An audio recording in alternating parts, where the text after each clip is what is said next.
approves its 2025 budget. We're breaking down the numbers as the city raises employee salaries. And it's a busy night out at the Mercedes-Benz Amphitheater in Tuscaloosa as a concert is going on. Temperatures in the mid-70s. We'll talk about that weekend forecast, though, in just a couple of minutes. Live on your side. First at 9 starts with breaking news. Thanks for being with us on this digital edition of WBRC First at 9. We start with breaking news. State Representative John Tracy Estes in jail tonight, charged with domestic violence. Estes was booked in the Marion County Jail hours after his wife was granted a protection order. The order said she felt she was in danger and that he verbally threatened to hurt her while she was in a bedroom at their home. You can read more about Estes' arrest right now on our WBRC News app. Here in Birmingham, police are investigating yet another homicide, this time on 17th Street South at 15th Avenue South. Police say around 3:30 this afternoon, they were called to a welfare check at the Hillside Apartments in the 1500 block of 17th Street West. When they arrived, they found a woman dead. Officers say they believe that the victim is a 27-year-old woman who was reported missing this morning. We have not confirmed 100% that this is our missing person. However, we strongly believe this, unfortunately, will be her. This is the third homicide in the city in the last 24 hours, the fifth since Wednesday. Now, one of those shootings happening just after midnight on 3rd Avenue West at this package store. Police say Tremaine Long got into an argument with someone who shot and killed him. And a few hours earlier, BPD says someone shot and killed DeAntrinette Brown at the 604 Bar and Lounge on 9th Avenue North. Police say someone fired shots from outside the business. They don't believe it was random, but they have not arrested anyone as of yet. With the increase in violence, Birmingham Mayor Randall Woodfin went to social media today saying in part, quote, "We see the same patterns repeated. Adults using bullets to solve disputes. These are not random acts of violence. It's people who know each other disregarding human life just because of a disagreement."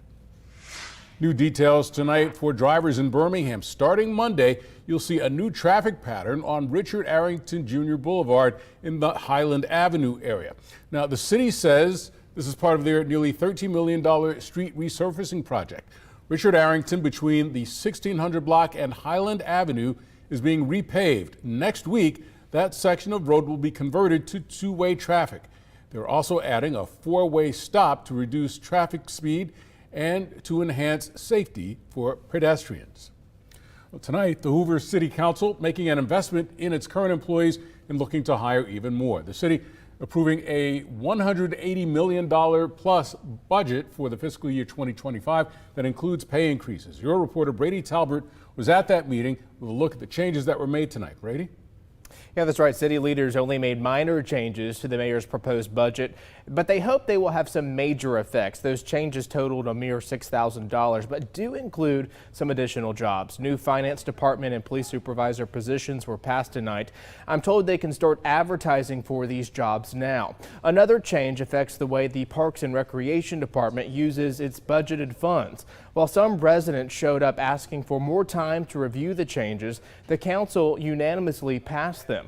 The mayor tells me this is a good budget. He is pleased with the input he's heard from his citizens. He says about $7 million is going toward pay increases for city employees. That includes a 1.5% cost of living adjustment. Well, we've always really kind of prided ourselves in leading the bunch, and I think if you compare our salaries and the benefits that go along with it with other salaries in the metro and throughout the state, we're very, very competitive.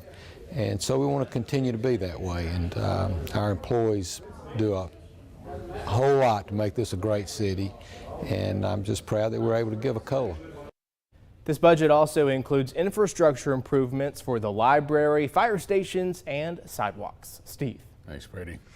It may be Friday night, but one place you cannot go in Birmingham is the Quest Club. This afternoon, a judge vacated a temporary restraining order in this case, closing the club. The city of Birmingham revoked the Quest Club's business licenses following a shooting that killed 2 people in May, in addition to several Birmingham police calls to the club. A Birmingham police officer is charged with domestic violence tonight. He's accused of strangling his girlfriend. Officers say 28-year-old Justin Basharat was arrested and charged with domestic violence strangulation. They say a victim filed a report yesterday. Detectives say they could see her injuries. Officers say the two were in a physical argument along 4th Avenue South while the officer was on duty. He is now on administrative leave.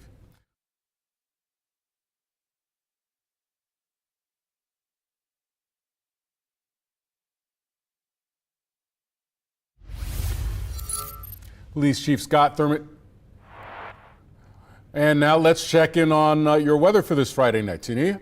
Oh, listen, the weather looks great everywhere, Steve. We're watching dry conditions, and matter of fact, people are out there enjoying those dry conditions. This is out at the Mercedes-Benz Amphitheater in Tuscaloosa. The stadium is getting packed out there. I see a lot of empty seats, so maybe some more people are about to show up. Temperatures in the mid-70s. Beautiful evening to be outdoors.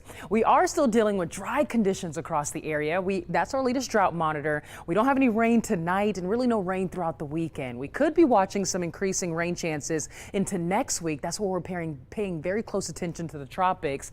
But take a look at those current temperatures right now. 70s area wide. Some areas in the low 70s like in Coleman, mid 70s in Tuscaloosa, upper 70s down south and west, on and along I-20/59 like 78 in Utah. If you have any plans this weekend, plan for sunshine and very hot conditions for the afternoon. Highs in the low 90s, but you'll wake up to temperatures feeling very mild and fall-like. Upper 60s, 7 a.m. And speaking of fall starts on Sunday, September the 22nd. We'll talk more about that fall forecast, plus those increasing rain chances for next week, coming up in just a couple of minutes. Thanks, Tania. You Decide 2024. We're now just a little over 6 weeks until Election Day. Both the Harris and Trump campaigns are sprinting to the finish line. Vice President Kamala Harris in Atlanta this afternoon talking about reproductive health care rights, where her campaign is arguing that Georgia's abortion ban is connected to 2 women's deaths. The former President Donald Trump not holding any public events today, but he is planning a rally tomorrow in the battleground state of North Carolina. The former president will likely look to shore up support as the GOP's gubernatorial candidate in that state is currently caught in a scandal. The acting director of the Secret Service admitting today that there was a major breach of protocol before the first assassination attempt on former President Trump. According to the report released today, the agency says there was a severe lack of communication between the Secret Service and local authorities. Acting Director Ronald Rowe says changes are necessary. The paradigm shift will be a driving force to move the Secret Service from a state of reaction to a state of readiness. And the vision is for the Secret Service to be more agile, with the ability to escalate protection to the highest levels for numerous protectees for undetermined periods of time. Rowe added the employees responsible for the lack of protection during the incident, quote, will be held accountable, end quote. Now, Walmart wants you to help them donate thousands of diapers to Bundles of Hope. Today, Walmart launched an 8-day diaper drive, Bundles of Hope, that provides essential supplies to families in need across most Alabama counties. Now, the goal is to donate 20,000 diapers per store. We're on your side putting the donation locations on our WBRC News app. You know, I can relate to this. My stomach can relate to that where you got a little one. 2-year-old. Yeah, it is important to give back to the community. Walmart is always known to give back to the community, and we do anything we can to get ourselves involved in the community. And diapers is a way that we found that is a big need right now, and we want to contribute to that need. Again, Walmart's goal is to donate 20,000 diapers per store, and we are again putting that information in our WBRC News app. The 15-year-old Lulu Gribben, who survived a shark attack in Florida over the summer, returning to school today, according to a post by her mother on the website Caring Bridge. This is video of her returning to Mountain Brook in late August. Gribben lost her left hand and her right leg above the knee in that attack. She had been using a homebound teacher to keep up with her schoolwork. Another teen attacked in that same area around the same time was not seriously hurt. Parker High School celebrating its 125th anniversary, and during tonight's big football game, one county commissioner showed up with a special gift. Your reporter James Giles joins us now after the presentation of a massive check for the Thundering Herd. The need is so great. The students need so much. I talk to the principals in my district,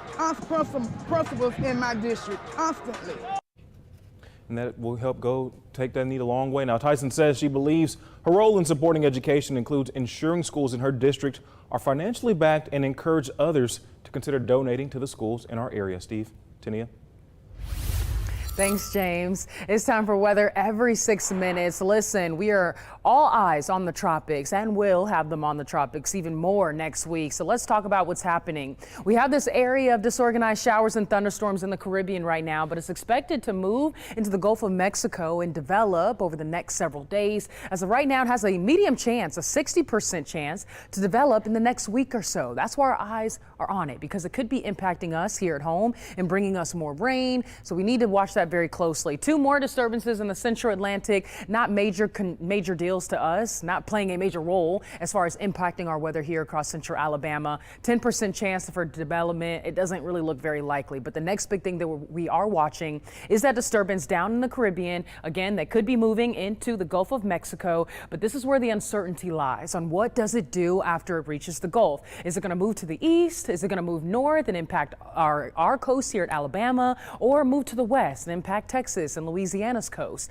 So one model shows that, hey, we could see some rain pushing into central Alabama and along that Florida panhandle, and that Alabama coast. Heavy rain, winds, we're not really sure just yet. So that's why our eyes are on it. But the good news is no rain expected over the next couple of days. As we take a look at that full super 7-day forecast, you'll notice here we've got dry conditions really through the weekend and for the start of next week. Afternoon highs in the 90s. Let's take a quick look at what the next 24 hours look like. If you have plans over the next 24 hours, plan for it to be hot by the afternoon. Saturday afternoon, we'll see highs warming into the low 90s, some areas upper 80s, but many of us low 90s. Mostly sunny skies. You will start your day off with temperatures in the upper 60s, low 70s.